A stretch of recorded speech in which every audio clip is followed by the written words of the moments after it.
that it is, in fact, live. Hello, hello, Soulful Seekers. Welcome back to Soulreign. I have an incredible treat for you today. This is an incredible treat for me today because I'm going to try to make him blush, but I have one of my mentors, one of my instructors here with us to tell us about his incredible work. I found IEMT at a very pivotal point in my life, and it was actually as a result of having a very negative experience with EMDR. And on this channel, we prioritize trauma, trauma healing, trauma-informed, trauma somatic, all of that good stuff. You know the jargon. But I don't want to butcher the explanation of IEMT. So today, we have the incredible Andrew T. Austin joining us. Welcome, Andrew. Thank you, Amanda, and thank you for having me. How did you begin to even develop the concept of IEMT, and how would you begin to describe it for my audience? We start off with the description of what IEMT is. A lot of people say it's analogous to EMDR because it think a thought, hold the thought, move your eyes, which is very similar to EMDR. I was aware of EMDR when I first started experimenting with it. In my experimentations, I discovered it could work really well. And I thought, hang on, that's nice.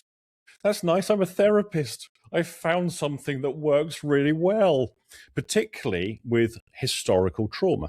I started to apply this rudimentary understanding that I had of get people to hold a thought, move their eyes, and apply it to anticipatory events. Why would I do that?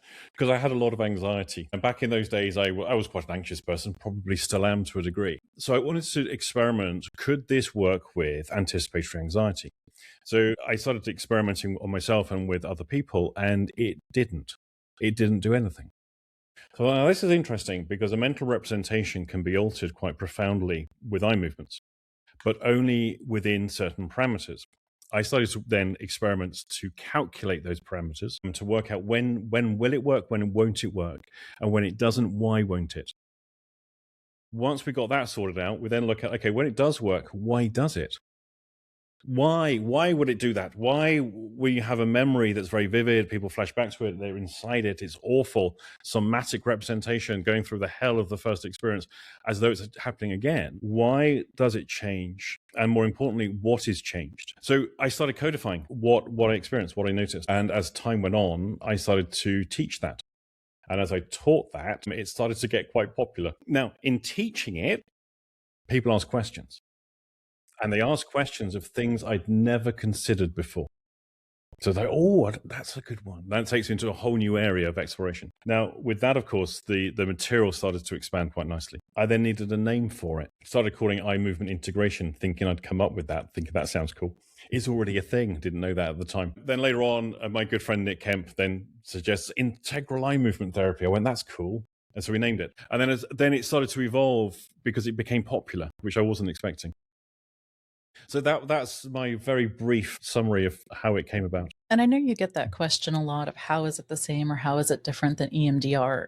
As someone who had been through it, I will say it is vastly different than EMDR. I felt profoundly unsafe during my EMDR sessions, and it wasn't just a focus on this memory. It was a give me a detailed account of everything you went through. You're going to repeat it several times and go through every sensation and feeling that you're having in that moment, which was beyond horrific. The dangerous part was when I would go to drive home from my appointments and I wasn't grounded. I wasn't back in my body and I didn't feel integrated. So when I'd go to drive, I'd had almost 3 accidents, one where I almost hit somebody else. When I had to tell my practitioner if this is getting some benefit, not enough for me to put my life at risk. So I wanted something to integrate with hypnosis, and that's how I found Matt Kendall and then IEMT and the association. And to my delight, you've got this whole segment that focuses around identity. Do you want to talk a little bit about that? Right. So if we're just going back to EMDR, and I'm sorry to hear of your traumatic EMDR experience. One of the limitations of EMDR is it's a fixed set of sessions with fixed application, and it doesn't really matter what you present. That's what they're going to do. Now, I wanted something a little bit more flexible to work with the individual sitting in front of me rather than have a rote methodology which is applied to absolutely everybody without nuance being considered. There's another factor in terms of the development of the work, which is how it led into the identity stuff. So one of the issues in the client group that I often was working with back in the time. So I lived in a busy in the south of England in a city centre, and my client group was largely people coming from a poor background, low educational level, low economic groups who needed something that was helpful to them in very, very quickly, but more importantly, didn't require them to have the sophistication required by psychotherapy of having self-insight and reflecting upon stuff, and more importantly, the ability and capacity to articulate their suffering. Because a lot of people would just go, oh, I feel terrible, make me feel better. And that's the limit, really, of what they're able to do. So I needed something that'd be quite simple to be able to work with people that didn't require them to go off and do a degree first in order to understand the work. Two components. There's how people feel, and there's how people feel about themselves. And how people feel about themselves is an identity thing. But there's also, I can hate myself for who I am.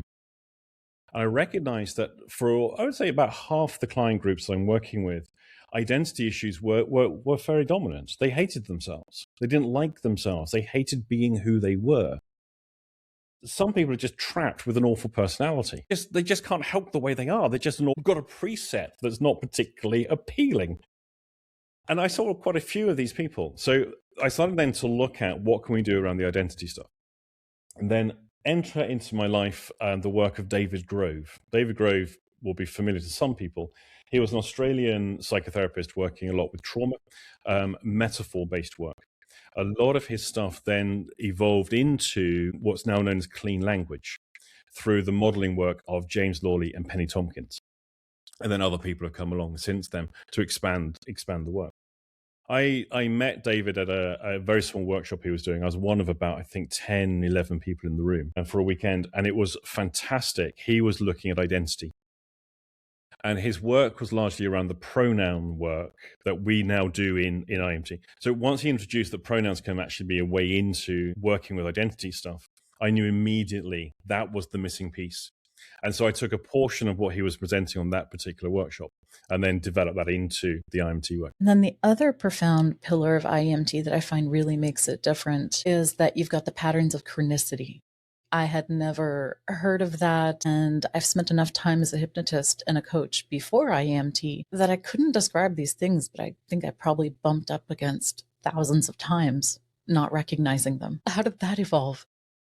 Right, so the patterns of chronicity came a little bit later. So I had the eye movement stuff. That was the eye movements applied to feelings rooted through emotion, through memory, was how it began.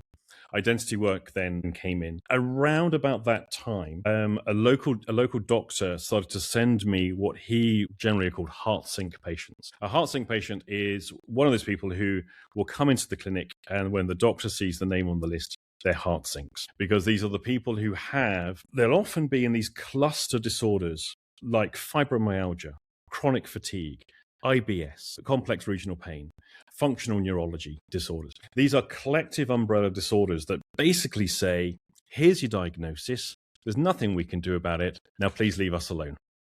But of course, nothing actually addresses any of the issues these people have, and they're often told you just need to relax, here's some antidepressants, here is something you need to take your mind off it.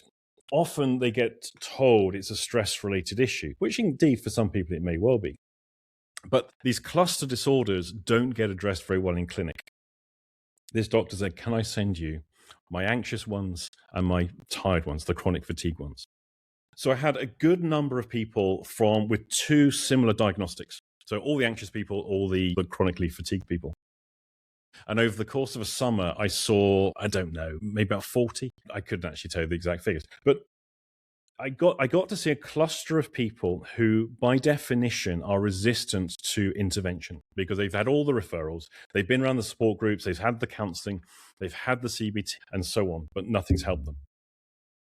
It enabled me now to start to see the patterns that they have in common. And I started to document what are the patterns, what does this group have in common? What does this group have in common? What are the differences between the groups? And from there, the patterns of chronicity started to emerge.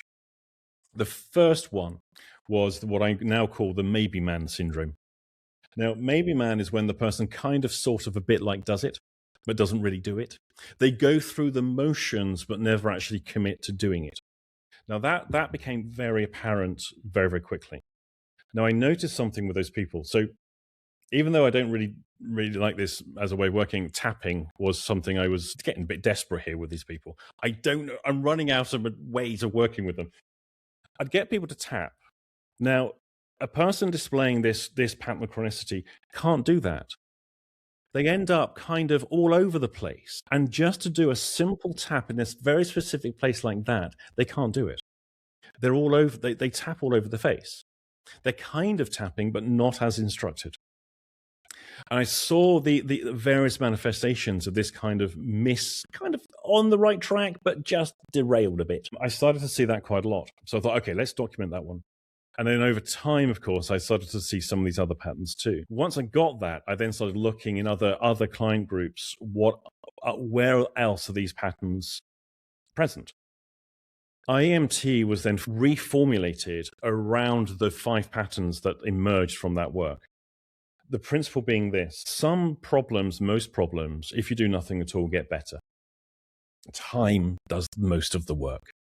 But there's others that no matter how much time passes, the person is still in the same position 10, 20 years later as they were at onset. Time does not become a healer. And often exposure to therapeutic intervention doesn't help them either. So I kind of figured if we can identify those patterns in that individual and remove them or address those directly, will time now become a healer? I'm reasonably confident that is the case, and I've got it with those particular 5 patterns. I've got it sorted. It's not going to work for absolutely everything. The one thing about the patterns of chronicity is they are not causative of the problem the person has. And I always have to go to pains length to explain this to people. Just because a person has patterns of chronicity, that's not why they're ill. That's not why they have the problems they have. It's not like I do these patterns, therefore I get ill. The patterns are adaptive. Because they have been unwell or had these problems for so long, their adaptations now are built around protecting that system. And that's what makes it resistant to change. When we can get rid of those 5 patterns or address those directly, then we can do the change work much more effectively, or indeed just leave it to time. Yeah. That's the part that I find profound. It's not just that we were able to identify those and that you're able to help the client understand that part of them as well, but also that it can be changed, it can be shifted, it can be alleviated. And that's really exciting for those people. And just for the layperson who's listening, patterns of chronicity, I'm going to put it in regular terms, is reasons that might prevent healing. And it's not that these are people that don't want to heal. They are. And that's why they stay committed and they stay present. They show up for appointments. This work has changed my life. I was well into resolving complex PTSD with therapy, but also profoundly on my own. And it wasn't until, and when I say I tried everything, I became a yoga instructor. I was going to sensory deprivation tanks multiple times a week. I was doing every single thing you can humanly think of. And it wasn't until I experienced PSACs that I was able to release the tension from muscle armoring of PTSD. And if anyone doesn't know what that is, you'll know. You'll catch yourself defensively smiling. Your jaw will be tight. You'll have it in the neck and the shoulders, and it's your body that's locked into fight or into flight. Do you want to dig into what PSACs is and explain it better than I could try? There was a little part of me when I named PSACs, it was largely tongue in cheek because it was directed at 2 things. One is PSACs sounds funny, and the other one is it's emulating Eric Robbie's submodality eye accessing cues. So for those unfamiliar, in NLP, there's a thing about eye movements and how they move and what can be discerned by internal representation or from internal representation by the eye movement. And Eric took that to a greater degree in terms of what we can detect. So I thought I'll honor that by coming up with physiological state accessing cues. PSACs, physiological state accessing cues. So when people access a state, when they go into whatever mood, whatever emotion, there's a set of movements they will make that are fairly consistent every time they do it. when we know someone really well, we live with them, we share our lives with them, we can often see them sliding into certain moods before they're even consciously aware of it. Now, we're not feeling their feelings. We're not inside their kinesthetic system to know what they feel, but we're able to observe some micro adjustments in how they're moving, how they're reasoning, tone of voice, that kind of stuff. Most of us are extremely skilled at detecting it in voice because the stress in the vocal cords. Sometimes you can pick up the phone and the person says hello, and you know the person, you know what they're about to say because of the tone that they've just said with 2 syllables. It's an astonishing ability that we have. So physiological state accessing cues are a way of teaching a person that, I hate to say this, that the emotions they feel do have a choice element to it. Now, I wouldn't say that to a person who's in the middle of hell. They're in hell. Don't worry. You're just choosing this. You don't have to feel this way. It can be changed. No one wants to hear that. No one wants to hear that. Because in that position, that's the last thing they want to be hearing, because that's not going to help them.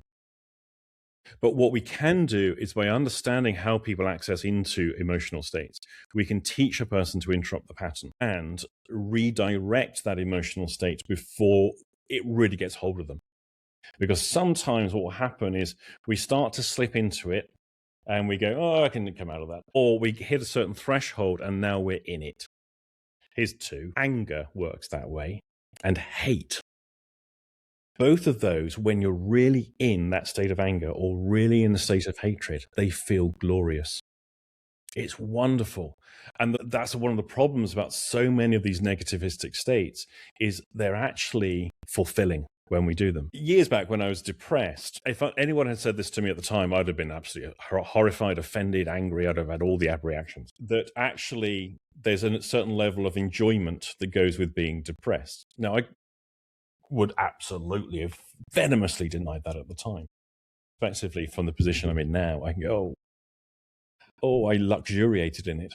And it's awful. It's awful. And I'd never accuse or suggest that to anyone else who's in the state. But when people come out of it, somebody said to me once, there's a certain nostalgia to past suffering. And do you know what? When they said that, I thought, oh, I can relate to that. Anyway, the physiological state accessing cues is a way of averting that. So yeah. Peace, Axe. When I think about depression, I did it well. And it saved me from so many things that I couldn't outwardly say, no, I don't want to participate. But it's very rare that we look at it that way. That was astounding. I just had a huge aha moment while you were explaining that. It's like, oh yeah, I did that. Expert. I think there's another component with these very strong emotional states. Whatever the emotional state is, because they're all emotions are neurochemical in terms of the biology of how they work. Almost certainly those neurochemical things are addictive. And that's why we find people who are addicted to certain ways of being. We know the person who's professionally miserable. They don't want to be anything else. We all know that individual, whether they live in our street or they might be married to them or whatever. Some people are just professionally like that. Some people are just angry all the time. It's just what they do. It's just their default. And if you ask them about their anger, they'll deny they're an angry person. And there's a lot of emotions that tend to work that way. They become the core person. It is their core state. And it bathes every cell of their body. I don't think I identified it as having an emotional state because I was doing a lot of the emotional processing, a lot of the work. And so for me, it felt like a physiological, I can't break this. There's no yoga pose. There's not enough hot sauna. There's not enough bathing in salt or any other thing that would unlock the muscles. And I would just wake up in that day after day. And as Matt was doing it as part of the drill through the training, it was incredible. I realized and I knew that was the one I wanted to pick to work on. And so to have that experience of I can engage in this, I can choose, I can have that choice. And sometimes I do tell my clients, one of the best ones was a lady that had a fear of driving on the interstate. And somewhere in her session, we had done some IEMT. I shifted into hypnosis. And then I reminded her, there's a choice. You've been choosing. So what if tomorrow you just choose different? And that was like the huge aha. So sometimes I do. I know you're probably cringing a little, but I do sometimes tell them that. But having that moment, exploring PSACs and realizing I do have some option in this. I can begin to realize that this is so uncomfortable. I don't want to do this anymore. I don't want to feel this anymore. So it was profound. The thing that I'm always aware of with these things as well, in the wrong hands, these things can be weaponized to become gaslighting. I just want to raise this one because I'm sure there's going to be at least one person out there going, oh, I can see where this could end up. In that now what we can do, once people can learn this material, they can then use it on their partner. So I annoyed my partner, and I go, well, you can change your state, you know. I don't. We have a manual. We have a manual for gaslighting. No, don't. No, let's. No, we typically leave each other alone, and that's why the marriage works. We don't bother each other. I just wanted to throw that out there because I'm sure there's going to be at least one person watching this who's going to go, I know what that could happen. When you were talking about EMDR and how they have basically a script that they're going to run through and it doesn't deviate, I remember the look in my therapist's eyes when I said, hey, I know you don't know this, but I'm in the sweet spot for hypnosis. Throw me some positive suggestions at the end. He looked at me like I grew another head in his office. And I just wanted that so bad. It's like, why leave somebody in that state? It's a common problem when you have a therapist or coach who is defined by the therapy they offer. So if I'm an EMDR coach or an EFT therapist, or if I'm CBT, it doesn't really matter which. If I'm defined by the therapy that is offered, now what will happen is whoever comes through the door gets that particular therapy that I'm defined by. And the way I can look at this, because IEMT is not going to be suitable for absolutely everybody, but it has uses in some of the time for some of the people. Imagine I'm a knee surgeon, and you come along to me because you've got a problem with your tonsils. And I go, okay, we can get that fixed, right? Just roll your trouser legs up, and we'll have a look at your knee. That's pretty much what the EMDR people are doing. It doesn't matter what you present to them; you're getting EMDR, whether or not your problem is structured in a way that EMDR is structured to treat. Unfortunately, a lot of the developers of various therapies and interventions. Now, I'm not going to decry EMDR. It is a highly effective model, and when it works incredibly. In the place of nothing else, it was helpful. The practitioners and the trainers of EMDR aren't looking at what is the structure of what this therapy is, what structures, what cognitive, emotional, experiential structures does it change, and how does it change them? And are you, the client, presenting any of those structures that I can change with the... No one's thinking like that. And it's probably true for IEMT practitioners, to be fair. They're probably defining themselves as IEMT practitioners. It's in the title. And then that's the only thing they do for everyone that comes through the door. But I would like people to move way beyond that, to actually pay attention to what is the structure of this person's issues. What is the structure of that person, indeed? And what are the best methodologies by which we can then apply to that individual to help? So it's crafted to each individual as opposed to one size fits all. When I'm on my rant, the same person. So if you had presented exactly the same issue to somebody who does EFT, regardless, you would have found yourself tapping your cheek and saying, even though I have whatever, I deeply and completely accept myself. Can't. Regardless of whether you actually already deeply and completely...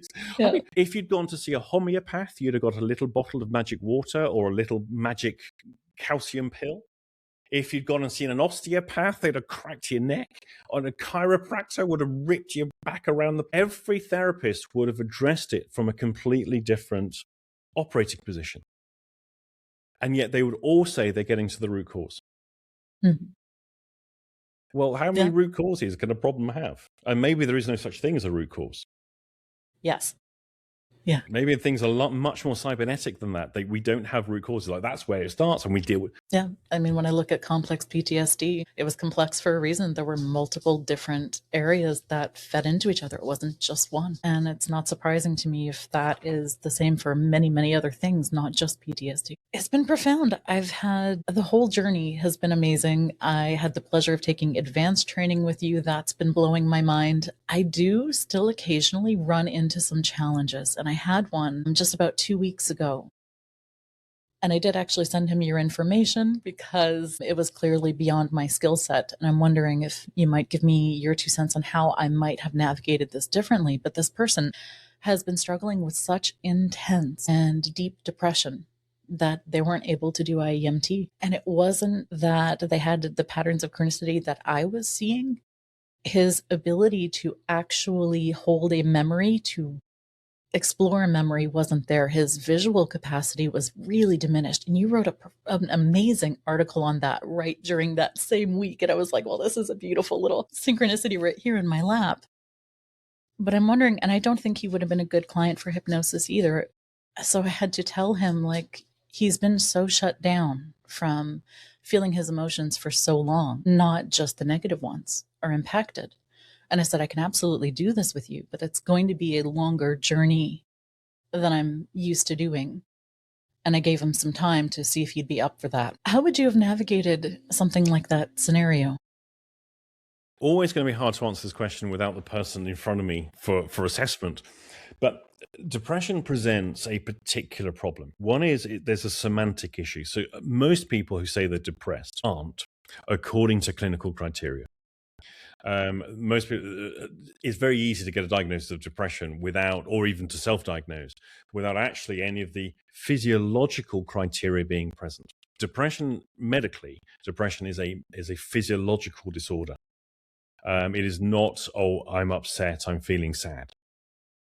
So one of the things that happens is called cognitive retardation. Essentially, the brain cognitively starts shutting down. It can take ages to formulate a thought. Speech patterns slow down. Yes. They speak I can't even imitate how slowly some people will speak. There will be huge gaps where they just stare for like 30 seconds, 45 seconds, and carry on as though there has not been a 30, 45 second gap. So it's a huge slowing down of stuff. Other aspects are significant demotivation.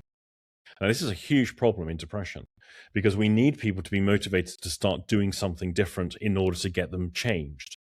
The very condition itself fights against that because it demotivates against change. And so it's a huge problem when people are into the clinical stuff. And then you've got all the sleep issues and so on. So then you've got the fatigue of having yet another very, very long night of no sleep. When you have a person like that, and now we're going to go, right, we want you to find a feeling. Well, they haven't got anything. Everything's shut down. All they have is one single core state of absolute emptiness and despair. Yeah. They don't have a memory base. Oh, okay. Have you got any memories of, wow, it's hopeless. Now, when you've got that sort of situation, the condition itself is going to dramatically affect what you can do with it. And when people are in that sort of position, this is where medical treatment absolutely is the go-to. Now, I know amongst alternative therapists and so forth, they're very much against psychiatric medications and so forth. But I've seen on Facebook and I've seen the research that antidepressants are no better than placebo. Well, it's not quite true. A lot of stuff gets shared around that actually is not entirely the complete picture of what's going on. When antidepressants are given to those sort of physiological symptoms of depression, they tend to work very, very well. Yeah. When they do something to people who've got mood disorders and they're just moody and miserable and they don't have the physiological stuff, then it's going to be fairly hit and miss, probably at placebo level. So sometimes medical treatment is hugely advantageous to help kickstart things along. But there is another approach that does show very, very good results. And Ivan Tyrrell and Joseph Griffin, who wrote a very interesting book with an extremely strange chapter in it called The Human Givens. These are two psychologists who are based up in Bristol in the UK. Now, I used to know Joseph Griffin a long time ago, so I did some training with him. This back in the 90s. And they were looking a lot at people in that state of depression. Here's the thing. When people have all those physiological symptoms, if you deprive them of sleep for about 24 hours, which is not, they probably go, I haven't slept for weeks. They're getting some sleep and they're getting the early morning waking, classic 3:34 every time. It's the same time every morning. If we keep them awake all night, the following day when body clock is now back into day mode, those physiological symptoms disappear. Now, that's been observed for like over 150 years. That's been a recognized thing Now, obviously, so the cure for depression is never sleep again. Obviously, it doesn't work. So the question was always, what is that? Why does depriving a person of full night's sleep alleviate those physiological symptoms? And Tyrrell and Griffin proposed it's because people are depressed by their dreams. Now, it's not the dreams that depress them. The dream activity they're having, which is neurological activity, is what is now causing those symptoms into the daytime. So their way of alleviating those symptoms is to teach a person to go into daydreaming, and which is basically going into an alpha state. I had to learn not to daydream. Say again, sorry? I had to learn not to daydream so frequently. Right. So you teach a person to be able to go into alpha state, and once they're able to achieve that, then they're often much more amenable to working with. One of the problems we have these days, we have cured the problem of boredom. Boredom is now cured by these little devices everyone carries around in their pockets, which has got an infinite amount of information and pictures of cats and little pug dogs as well, and cute little videos. I can hear yours in the background there. And the whole world can be accessed, and people and social media and the infinite scroll. People don't get bored anymore. Now, neurologically, this is a disaster, because we're not wired, we haven't evolved to have constant stimulation. When they call it, raw dogging, when you go on the train or a flight and you don't use your phone, you just sit. That's now become a thing, and good, even if they had to call it whatever. I mean, what a ridiculous thing. But it doesn't matter. The fact is that people recognize, that younger people, that all this screen time isn't really helping. So the other one is, if you're a child who daydreams a lot, you're going to get medicated. Somehow I didn't. I'm an anomaly. Horrifying. I was given progressive muscle relaxations. I really lucked out with the person that I got, and that was just luck of the draw. So going back to depressive, these are some of the considerations I'd be having with him. And it may well be that in order for me to do any intervention to help get him to do change work, we have to prepare the patient first to get them into a position whereby change work can be enacted. Sometimes to go straight into change work is too much too soon. And there's a lot of other preparatory stuff that needs to be taking place first. I could see it was painful. My general sort of thoughts on that.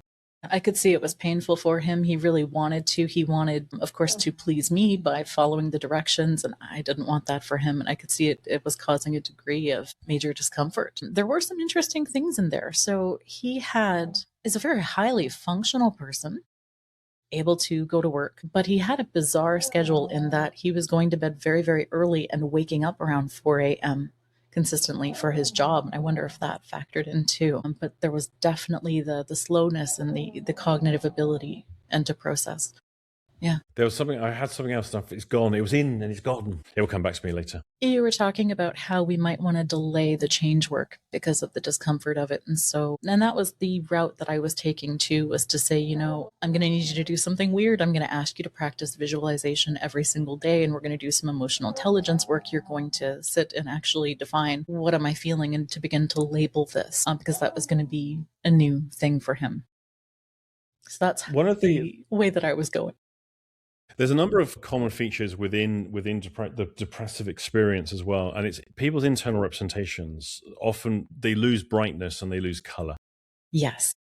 And so people's internal visualization representations become quite weak, quite not very enticing. And of course, if you want to feel bad about stuff, make it all gray and dark, because that's a really good way of, one day they'll make a horror movie that's brightly lit.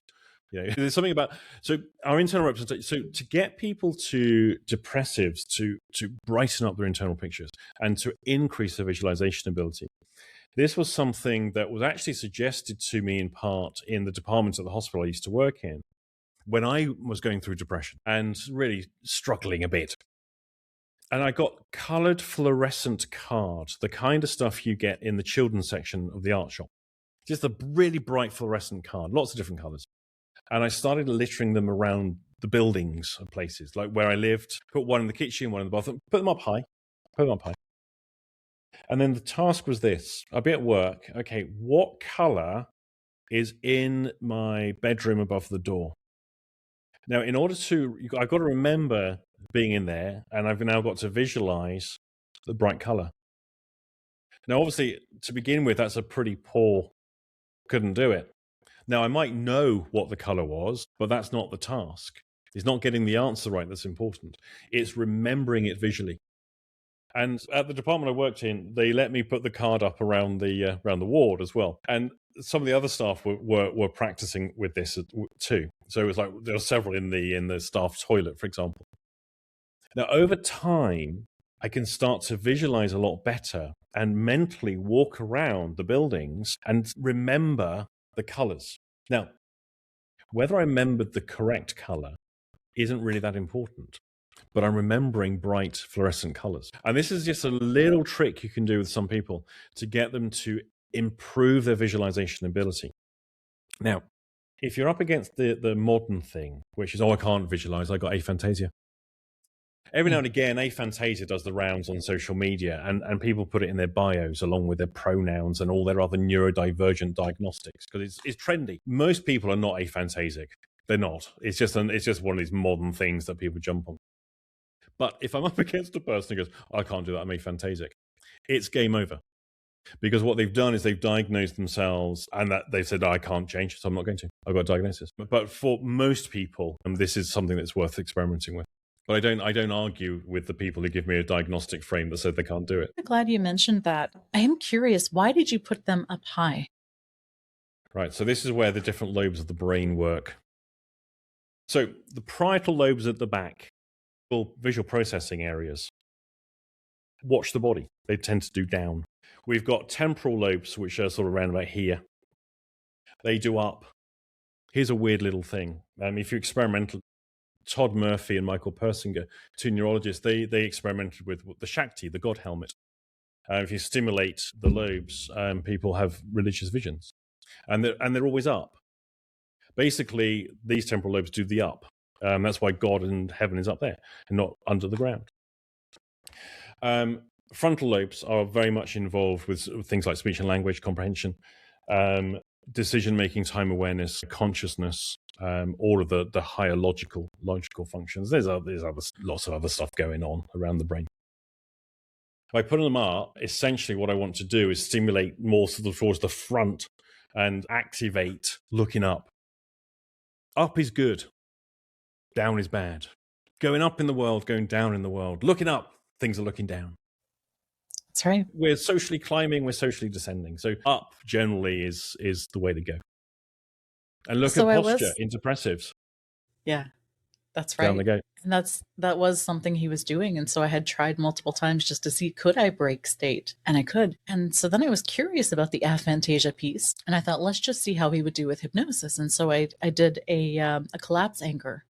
Visual ability in that way was fine. It was specifically tied to his memory and what he was feeling.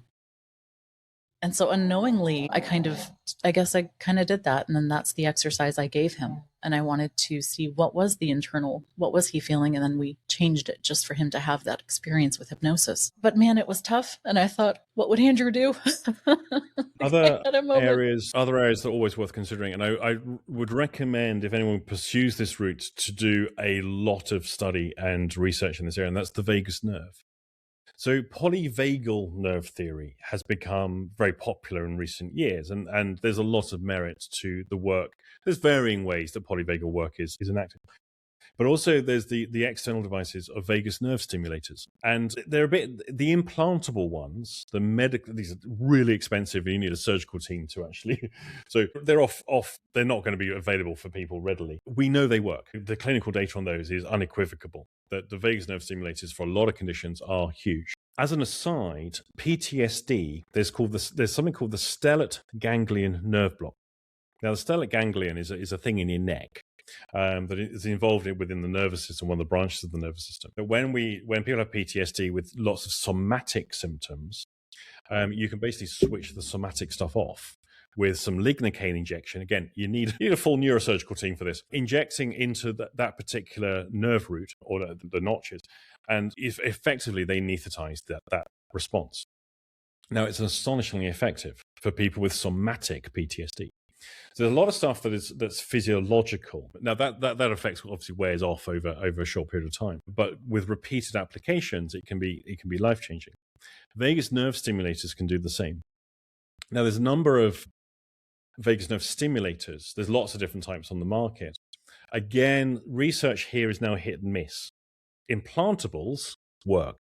These non-implantables, which are, I think, overpriced, they appear to work some of the time for some of the people. But when they work, they're astonishing. So we know that we can stimulate the vagus nerve through behavioral interventions too. There's lots of things we can do around breathing exercises, humming, there's all sorts of stuff. Buddhism is largely built around stimulating the vagus nerve, a lot of those meditational practices. So for some people, that may well be a way in as well. That vagus nerve stimulation for things like depression, PTSD, is a huge area of research opening up. And while I'm on the subject of physiology, the human gut biome is the other. There are probiotics you can buy, of which probably the majority of probiotics on the market are just placebos. They won't do anything. They will do absolutely nothing. They won't even make it to the gut because they never make it past the stomach acid. However, there's a whole bunch of probiotics that are on the market that you can buy that are designed to bypass the stomach acid quite well, and they will relieve a lot of people's anxiety. Because a lot of the neurotransmitters that we create start in the human biome and are manufactured there. And so there's a number of probiotics that are readily available. You get them on Amazon that will actually improve your gut biome and produce better neurotransmitters to reduce anxiety. And a lot of clinical data behind those. Logically, anxiety and depression are fairly similar to each other. There's not neurochemically, there's not a great deal of difference between the two states when we look at the brain chemicals. So the gut biome and people's diet is another big area to be looking at. I think we saw that a lot in COVID, didn't we? People were feeling bad, they would eat poorly, and then that whole cycle would just ramp up and continue. You've been writing the most wonderful articles. I will make sure to include that one about the gut biome and the other article about neurostimulation. I don't think that's what you called it, but I'll include those in the show notes for people. Well, for anyone that wants to know more, if they go to the IEMT website, which is integraleyemovementtherapy.com, on the training section, there are 2 courses that are available for anybody for free. One is on the human biome and one is on the vagus nerve. What I did with those was to distill out the practical stuff from the research. So it's not all the technicals, which I don't really understand. It's not all of that stuff which you need a degree to comprehend. It's all the stuff that is basically simple, practical, what works, what doesn't work, what you can do, and so on. So and anyone can access that. You don't have to be a member of the association. And I'll include that in the show notes too. So if you're seeing this on the replay, you're going to have access to those things and be able to find them. Kimberly, I can see that you're asking, and I will include the link a little bit after we are done recording here. I'm just astounded. When people ask me about IEMT, I immediately say, I don't know, the man's a wizard. I don't know how it all works, but I'm grateful it does, because it has absolutely changed my life. But then also I've had the ability to help so many people in a way that I wouldn't have had the ability to do with just hypnotherapy or just coaching or just the yogic breathing. And it's profound, big changes. And this is something amazing. We hear reported a lot from people who learn the material, which is they may well have had clients who they've not really been able to help. And I know most coaches and therapists don't like to admit that, because everyone likes to think everyone they see, they've created miracles. Everyone's been transformed by their therapies. That's not true. That's not true. Probably the most people haven't been transformed. Some of the people have been helped some of the way. But the IEMT has opened up for so many people. They've been able to create rapid change for individuals when previously every single other thing that has been attempted has failed. And the change happens in a very short period of time. We hear that time and time again from trainees. It's absolutely fantastic to hear. The danger, of course, is it becomes the grand theory of everything, which is IEMT will fix everything, which isn't true. I wish it was. I'd be a wealthy man if that was the case. But it certainly is very, very useful for some of the people. One of the best bits about it, it's not invasive. It doesn't take like 20 sessions that you've got to commit to. You'll know within 1 hour of time with a practitioner whether this methodology is going to be helpful or not. It's not one of those things where we go, well, we'll see how you get on. We'll see if you're having any changes, and maybe we'll come back next week and we'll have another go. And no, you will know during the session whether it works or not. And an experienced practitioner will be able to know in the first 10 minutes, of course, because we have a set of criteria by which we can measure whether it's suitable for that particular individual. Yeah, that's essentially what I've begun to do is do a demo first. And I'm upfront. I say, it doesn't work for everybody, but the people it works for, it is profound and it has changed many, many lives. And I never know. And sometimes it feels a little bit grandiose when I'm telling people the results that I've had for myself, for my clients. And I've started to soften the confusion experience that can happen, because for those who are really good candidates, there is a moment of total disconnect where they're looking for that old impression. And I laugh because I see eyes looking at the ceiling and they're going from the left and they're going to the right and they're trying to find the thing. Trying to re-access it and they can't do it. That's right. It's gone. Yeah. And they might sometimes going to go, but will it come back later? And I'll go, it might do. And what's going to happen if it does? Oh my goodness. Then I'll keep challenging. This is another one of the patterns of chronicity, of course. Then I'll keep challenging them. Have you got it back yet? Try harder. And of course, obviously anyone can relearn and be re-traumatized. Obviously, that's reality is just because someone's had successful therapy, it doesn't guarantee the rest of their life is beatific and free from negative events, which is so many people seem to think that. I've had therapy now for the rest of my life. I live in paradise. No, I've met people. I've seen it out there. Things get dangerous, but largely once the problem is resolved, it's resolved. Yeah. And the fun part is we don't know how many things are going to be resolved. I've seen people for one thing and they've resolved a few other things that they weren't even targeting in that moment. And it's like, I really don't know what it's going to be. That's part of the fun. I think one of the great bits that people find is, especially when the problem is triggered within relationships. So the person may have, say, past trauma. They're in a relationship now, and of course, they got all the mood swings and sleepless nights and all loss of appetite. All the stuff that comes with trauma is not really conducive to a really happy relationship. And of course, it's pretty tough on the partner who has to deal with all this, and then they never get to have a bad day. They're not allowed to have a bad day because this is the person who's having the bad day. So that's hugely problematic. When we alleviate that, the suffering that individual with the trauma has got, then obviously relationships improve. When relationships improve, then they start to go out more. They start to interact with the world differently. When they interact with the world differently, they often get a better job and things. So you get from sometimes just one piece of a person's psychopathology, and we remove that damaging piece. It networks into every area of their life, starts to improve, and then we get this snowball effect. Or we see the other one, which is now I'm no longer so traumatized, feeling sorry for myself all the time. I can realize that all these people around me are idiots and they're not my people. I need to be somewhere else. I've seen that a few times. Yeah. Yeah, I think I may be going through that as we speak. It's been a recurring event lately. Relate. Yeah. I went to therapy. It wrecked my marriage and made me a happier person. That kind of stuff. That's right. Goodness. The other thing that really astounded me, because I've not been in the therapeutic realms for a very long time. I practice hypnotherapy, I practice coaching. And it was almost intimidating because IEMT is what's considered a provocative therapy. I had never heard that term before. And so here I'm learning that I'm going to have to present in a different way. I'm going to have to check certain things. What can you share on that? Because that was an interesting experience. So there was a guy called Frank Farrelly. He was a social worker in Mendota State Hospital over in the States. And he was working with the hopeless cases, the ones who are dumped in psychiatry. No one wants to work with them. They just get warehoused forevermore until the money runs out. Well, Frank was working with those people and needed to develop a better way of working with people. One of the things that's not really allowed in therapy, it seems to be, when you're being professional, is humor. Can't humor, and you can't call people on their nonsense. It's all about how do you feel about that and how does that make you feel. And I'm very professional. I'm a blank slate. Well, Frank kind of ripped up the rule book on that. Now, anyone watching this, just trust me on this one. Don't even think about it. Go to Amazon or any other bookseller online. Go to Frank Farrelly Provocative Therapy. Just buy that book. It is going to be the funniest therapy help book you have ever read in your life. And it really encapsulates Frank's approach.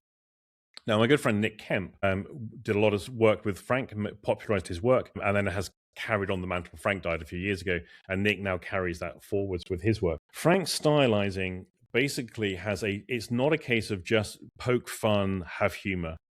there is actually a very strict model to how it is done and what is done. So it requires a degree of training and a lot of practice to get it right.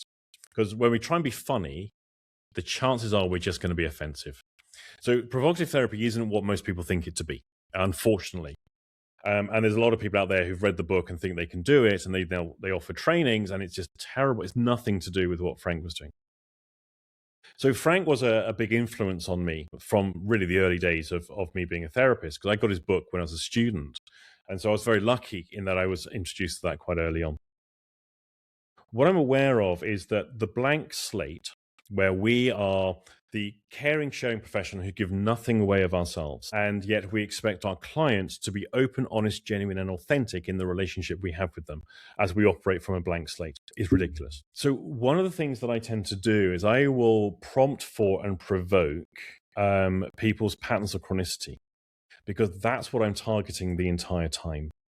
I'm not really just looking to chase symptoms and then create symptom amelioration, because that's what EFT is. EFT is just track a symptom, try and dampen it down a bit. A lot of therapy does that, just constantly chasing symptoms. What I'm looking for is systemic change. I want to look at the core system of the individual. Who is the person who has the symptoms, and what has to be true for that individual to maintain these symptoms on a daily basis? In order for them to be suffering the suffering that they've got, what has to be true for them? And so that's what I'm talking to, not the symptoms. It's very hard to actually explain sort of the provocative styling without actually doing it for real with people. And that I can't really fake it. It's one of those things, it emerges from the relationship with the individual in the therapy session. It's not something that's a technique that is applied, for example. I wasn't aware just how people-pleasing I was. And so learning about that, it felt so edgy. It's like, ooh, there's a new edge for me to push. There's something for me to work on. And it has its moments. I don't always try humor. Sometimes I'm just working on the blunt piece and giving them space to see what's going to emerge, because then it's going to be helpful. There's a classic thing in psychiatry. There's a classic thing. And I spent some time working in psychiatry in varying forms. And there was something I noticed about when does a patient get medicated? Now, you've got your the stat medication, they'll have like this thing 3 times a day. That's their prescription. The staff are given what's called PRN, which is the opportunity to give additional doses over up to a certain set of milligrams so many times in 24 hours without having to call the doctor. That's PRN medication. When we map out PRN medication against staff stress, what we know is that when the staff starts feeling stressed relative to a particular patient, that patient gets medicated more so than based against the symptoms the patient has. So one of the things I did on one particular place, it got me sacked, which was I plotted how many milligrams per day were given in PRN medication to all the people in that particular unit. There's only like 10 people in the unit, 10 patients. And I mapped it against the staff rota. And you could tell who is on duty on any particular day by the number of PRN medications given. So I was able to demonstrate these things aren't being given according to clinical criteria. They're being given according to the personality and the emotional well-being of the individual. So when a member of staff who's highly stressed comes on duty, they're more likely to medicate. We had one guy, Pete, he was fantastic. He was a man out of time. If there was the quintessential 60s hippie, this was Pete. Pete was incredible. Now, of course, when he's on, everyone's behavior changes because he's so chilled out. He's just the most coolest dude you're ever going to meet in your life. Everyone loved Pete. And it affected everyone else's state. There was somebody else, I won't name her, and when she would be on, everything was different. You've seen One Flew Over the Cuckoo's Nest. You get the idea.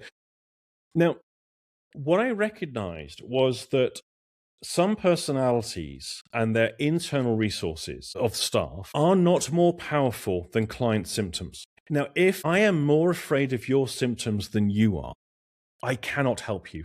I cannot be of help to you. So I have got to be a person who is not intimidated or threatened by the presence of your symptoms. Now, if we now map that across to the therapy room in the talk therapies, We'll now see what are the triggers of therapeutic discomfort in the therapist. Crying. What's the first thing that happens when a patient cries in front of a therapist? The tissues are handed over, and the therapist says, it's okay.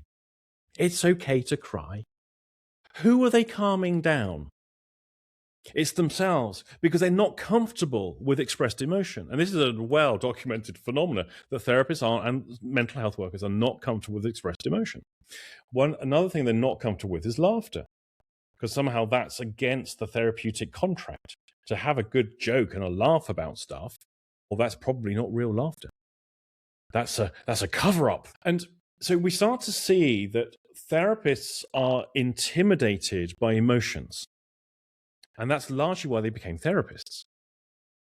Because now what they're doing in the people-pleasing and so forth, what therapists are doing when they're doing the people-pleasing, keeping all nice and calm, easy tissues. The tissue, by the way, when you hand a client the tissue, that's the international signal that says stop crying. While simultaneously saying it's okay to cry, signaling you better fucking stop it because we don't like it when people cry around these parts.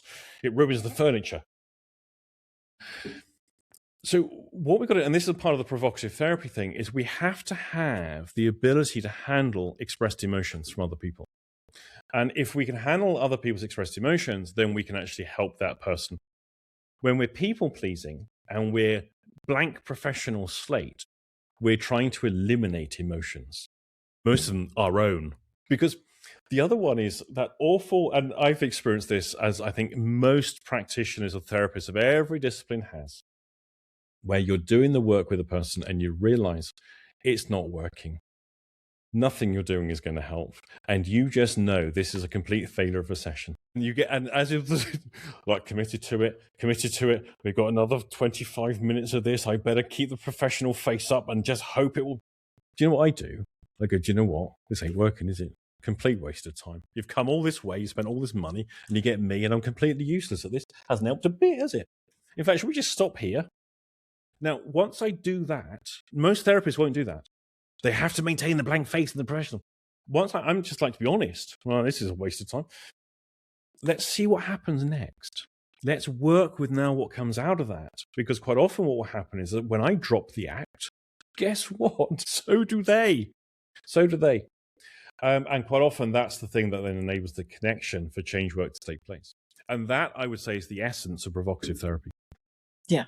We drop the act and we're just two humans actually having an interaction. I do feel like that is what makes your work, whether it's IEMT or whether it's metaphors of movement, that is what makes it different and all around very refreshing.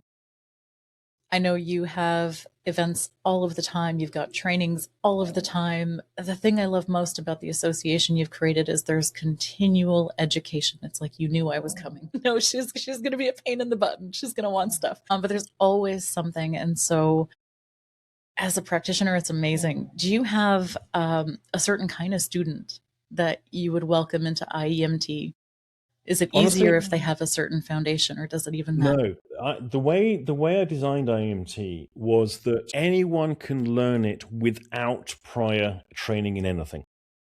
And that was a deliberate design because, again, going back to the client group I had back in the day, I needed it to be immediately accessible to people without having the complexities. Now, this has limitations, of course, because if people are going to come on what is a 2-day training and think they're a full-fledged psychotherapist, and people do, then obviously that's not going to be the case.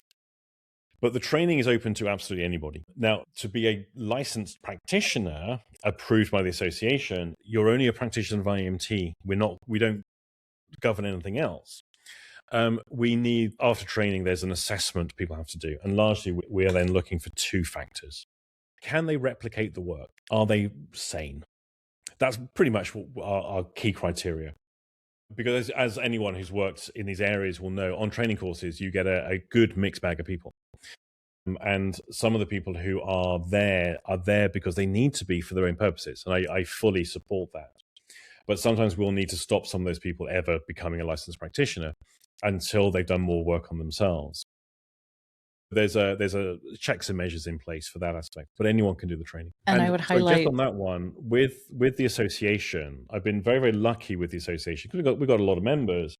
it's enabled me to get these guest trainers in. It's enabled me to be able to reach out to all these other people. We've had some fantastic speakers, which I otherwise wouldn't. I wouldn't be able to do that. I mean, who am I? But we've got over 1,000 members. We'd like to come and talk, and it's a great way to actually, for me, to meet these people and so on. Anyone who joins the association, you can join even if you haven't done the training. You join as an associate member. All those events are open to you, and anyone is welcome to be an associate member. They are very, very beneficial. It's really enhanced my confidence. It's enhanced my approach, and it's really opened up my world a lot to have some of those trainings. I took the red button training last year, later in the year, and amazing. Really, really helpful. And I would highlight sane, not perfect, because you're going to work things out depending on the trainer that you go with. You're going to have some things that you can resolve in the education part, which was really, really helpful and key. And there's a great aspect as well of the IEMT training, which is everything that is taught. And it's always taught from a position of we're training people to be practitioners to work with somebody else. But the reality is everything that is taught can be self-applied. And that's why I say we get such a mixed bag of people coming on the trainings, because it is perfect for people who want to self-apply stuff. And all of it can be done. And I will say there have been times where I didn't know if I'd be objective enough to do IEMT on myself, but certainly I was. There was one time I was coming home from a client session and I realized I felt a bit of a fraud. I was driving and I'd had this reaction ever since I was a little girl. And it's weird, but I would hear like the fire ambulance sirens and immediately I would just start to cry no matter what I'm doing. And it was really not practical while driving. And I don't recommend doing this in traffic, but traffic had come to a stop. And I thought, am I really doing this to help other people? And I'm not going to address this ridiculous reaction. And I thought, let's just see where it goes. And I couldn't pinpoint where the memory was. So I just focused on what I was feeling in the moment, the reaction, and moving the eyes. And as I was doing that, the memory surfaced on its own. And it was a memory from driving with my mom on a highway, and there was a huge accident of an RV, and she gasped. She said, and that was the sound that like looped in my mind every time I'd hear the sirens. So it doesn't even have to be a visual flashback. That was very auditory, very kinesthetic. And yet I did one round of wiggling my eyes, focusing on that emotion, gone. Now I can hear them and no response. Neutral. Amazing. As is ideal. So yeah, you don't have to come and work with other people, but this is an incredible opportunity to do some self-care in big situations. Definitely. I can't thank you enough for your brilliance, your genius, your pure wizardry. And hopefully you'll come back again sometime and tell us about metaphors of movement, because that is a whole other journey. All right. Thank you so much, Andrew. Thank you, ladies and gents. As always, stay happy, stay healthy, stay well, but most of all, stay inspired. Bye for now. Thank you, everybody. Don't leave just